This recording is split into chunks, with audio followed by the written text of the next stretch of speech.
আলোকচিত্র দিবসের গুরুত্ব আমাদের দেশের প্রেক্ষাপটে এটা কেমন, বা কেন এই দিবসটা আমাদের জন্য গুরুত্বপূর্ণ যদি বলি? যদি একটু পিছিয়ে দেখি, সত্যিকার অর্থে এই দিবসগুলি তো যারা ক্ষমতার সাথেই সবকিছু সম্পৃক্ত থাকে, এবং জগদীশ চন্দ্র বোস রেডিও আবিষ্কার করা সত্ত্বেও তাকে কিন্তু রেডিওর আবিষ্কারক হিসেবে পরিচয় করা হয়নি, মার্কনিকেই বলা হয়। কারণ মার্কনি সেটাকে রেজিস্টার করেছিলেন, পেটেন্ট করেছিলেন, জগদীশ চন্দ্র বসু সেটা নিয়ে ভাবেননি। 19 আগস্ট 1839 সন, তখন ডেগের ফ্রান্সে ফটোগ্রাফিকে একইভাবে ঘোষণা দেন, কিন্তু তারও আগে কাছেই ফক্সটলভেট ইংল্যান্ডও করেছিলেন, কিন্তু চায়নাতে, ব্রাজিলে আলোকচিত্র চর্চা একই সময় হয়েছিল আমরা শুনি, কিন্তু সেগুলিকে সেভাবে প্রচার দেওয়া হয়নি, সেগুলিকে সেভাবে স্বীকৃতি দেওয়া হয়নি। কাজেই এক অর্থে আমাদের এখানে এটা গুরুত্বপূর্ণ এই কারণে যে আলোকচিত্র জগতের সাথে আমরা সেরকমভাবে সম্পৃক্ত ছিলাম না, কিন্তু গত কয়েক বছরের মধ্যে অসাধারণ পরিবর্তন হয়েছে, এবং বাংলাদেশ সত্যিকার অর্থে আলোকচিত্র জগতে এখন একটা তীর্থস্থান। সেই অর্থে তো আমাদের জন্য অবশ্যই গুরুত্বপূর্ণ। আলোকচিত্রকে ঠিক কতটা শক্তিশালী সামাজিক বা রাজনৈতিক হাতিয়ার বা মাধ্যম হিসেবে আপনি মনে করেন? পাশাপাশি বাংলাদেশে, আমাদের দেশে আলোকচিত্র চর্চার যে ইতিহাস, সেটি ঠিক কতটা সমৃদ্ধ হয়েছে 2025 সালে এসে, বা আপনার কি মনে হয়?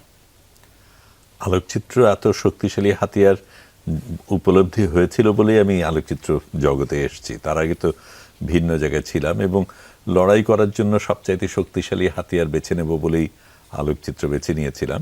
সেটা এখনও সত্য, কিন্তু এখন আরও বেশি প্রযোজ্য, কারণ সোশ্যাল মিডিয়ার জগৎ, ছবির মাধ্যমে, এই যে আপনারা এখন টেলিভিশনে যেই কাজ করছেন বা পত্রপত্রিকা যেটা হচ্ছে, শুধু তাই না, আপনি যদি দেখেন যে আলোকচিত্রকে তো ব্যবহার করে সবাই, বিজ্ঞাপন সংস্থা তো করেই, কিন্তু তার বাইরে রাজনীতিবিদরা, যারা ধর্ম প্রচার করে, প্রত্যেকে যে যার জায়গা থেকে ব্যবহার করে, এবং এত গুরুত্বপূর্ণ একটা মাধ্যম যেটা দিয়ে আমাদের মননকে তৈরি করা হয়, সেটা সম্বন্ধে আমরা যথেষ্ট জানি না। এটা কিন্তু ভাববার বিষয়, এবং সত্যিকার অর্থে আমাদের শিক্ষা ব্যবস্থায় ভূগোল, অঙ্ক, ইতিহাস অনেক কিছু পড়ানো হয়, কিন্তু আলোকচিত্র চর্চা যে করানো হয় না, সেটা আমি মনে করি আমাদের একটা দুর্বলতা। আজকাল অন্যান্য জায়গায় যেই পরিবর্তনগুলি হয়েছে, তার মধ্যে একটা বড় অংশ ভিজুয়াল লিটারেসি তারা কারিকুলামের মধ্যে এনেছে, আমাদের দেশে সেটা এখনো হয়নি। আপনার একজন আলোকচিত্র শিল্পী হিসেবে গড়ে ওঠার যে শুরুর গল্পটা, খুব সম্ভবত আমি ভুল না করে থাকলে আপনি লন্ডনে, তারপরে সেখান থেকে যুক্তরাষ্ট্রে যাওয়ার একটা গল্প রয়েছে। আপনি গবেষণা করেছেন বোঝা যাচ্ছে।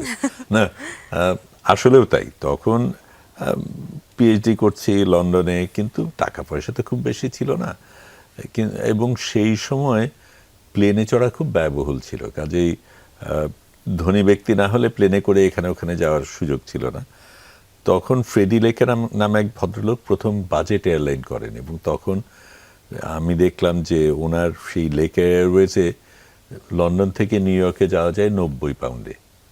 ওই সুযোগ তো আর ছাড়বো না। তখন ভিন্নভাবে ভেবেছিলাম, তখন মনে হয়েছিল আজকে না গেলে আমেরিকায় হয়তো যাওয়াই হবে না।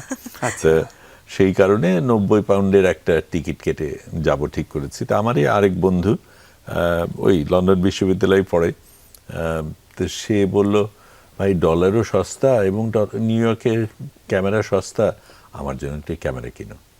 তো গেলাম, বন্ধুর জন্য ক্যামেরা কেনা তো সমস্যা না, ওখানে ওই তখন বিএনএ ছিল কিনা জানি না, কিন্তু ওই ইহুদিদের দোকানগুলিতেই সস্তা ক্যামেরা পাওয়া যেত।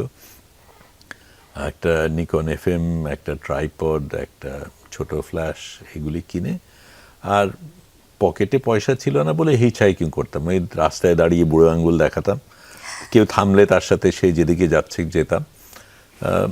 তাই করে আমেরিকায়, কানাডায় ঘুরলাম, এবং সাথে ক্যামেরা, যখন বন্ধুর ক্যামেরা হোক যাই হোক, ক্যামেরা তো সাথে, ছবি তুলেছি।